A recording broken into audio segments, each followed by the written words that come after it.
ఈ శరీర సంబంధమైన ఆలోచనలో మనిషి కొట్టిమంటాడుతూ ఈ రోజు చేస్తున్న పని అంటే జీవితం మీద విరక్తి కలిగి ఉంటాడు. ఈ రోజు శరీరం యొక్క ఇచ్చలను ఎవరు జరిగిస్తారో వారు ఆటోమేటిక్ గా పాపంలో పడతారు. వాక్యం ఇలా శ్రమిస్తుంది, పాపము చేయి ప్రతి వాడు పాపములకు. చాలా మంది ఏం కాదులే ఈ ఒక్కసారికి, ఎన్నిసార్లకి చాలా మంది పాపం చేసినప్పుడు ఈ ఒక్కసారికేనే, ఈ ఒక్కసారి చేద్దాం తర్వాత వద్దు అని మొదలు పెడతారు. కానీ అదేమైతే తెలుసా, ఆఖరికి వాళ్ళని దాసులుగా చేసుకుని ఆ పాపం వారిని ఈడ్చుకొని పోతుంది.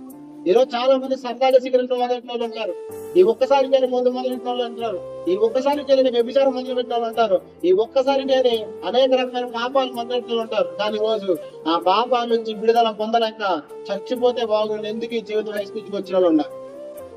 ఎవరు పాపం చేస్తారో, పాపం అనేది ఎలాంటిదంటే ఖచ్చితంగా నేను ఆక్రమించుకునేది. ఎలాంటిది ఒకసారి చెప్పండి, పాపము నన్ను ఆక్రమించుకుంటాను.